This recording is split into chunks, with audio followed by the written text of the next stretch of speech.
front of the soccer net, and that made everyone feel good about themselves.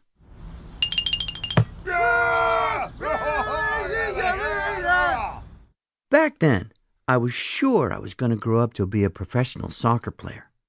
I even kept my rookie card in mint condition in case it turned out to be worth something one day. Craig Heffley. But when we got to kindergarten, everything changed. The refs started using their whistles, and they didn't let us do the kinds of things we got away with the year before, like running with the ball in our hands or pushing kids out of the way. That season, the refs blew their whistles almost every time I touched the ball, so when I was in the game, I'd stand in the corner of the field and pray the ball didn't roll to me. It's not like I was getting a lot of playing time in kindergarten anyway. The coach only put in the kids who were good, and the rest of us sat on the bench. Mom told me the reason the coach wasn't playing me was because I was his secret weapon, and he was saving me for a big moment.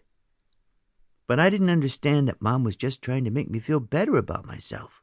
So whenever the coach did put me in the game, I'd go out there thinking I was hot stuff. Even the snack shack wasn't fun that year.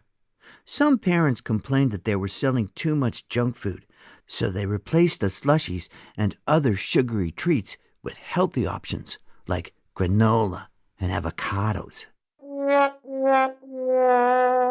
Ugh. But the slushy sales from the snack shack paid for the field upkeep. So that year, the Parks Department could only afford to mow the grass once every 3 weeks, so the ball kept getting stuck in the weeds, which really slowed the games down.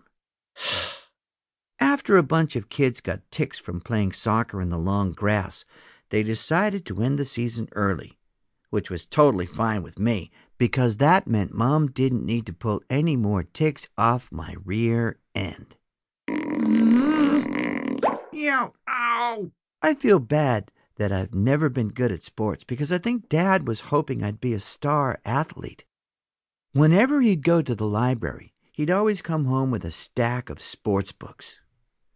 I'm sure there are kids who are into those types of stories, but that was never me. If you go to the library, you'll find all sorts of books about kids who do amazing things and lead their teams to victory, like The Winner by Todd Frederick and A Kid Named Champ by Colin Nixdorf. But I never had any experiences like that, and I'll bet there are lots of kids out there just like me. So one of these days, somebody should write a book for the rest of us.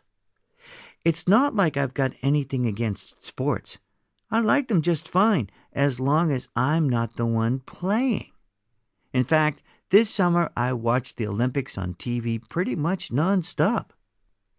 It was Mom's idea for us to watch the games as a family.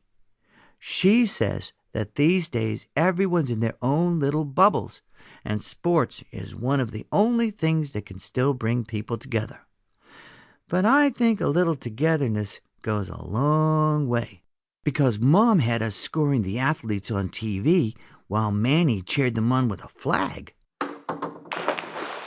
Yay! Go, go! Mom says she loves the Olympics because they show what human beings are capable of at their best.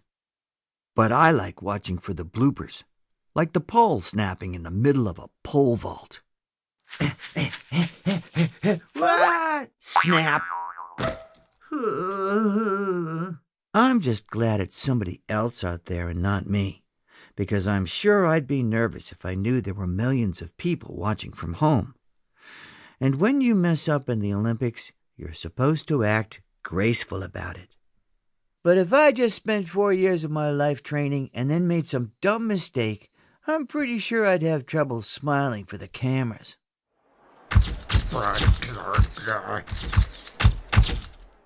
That's why I do one of those sports where you're part of a team, like the 4-man bobsled.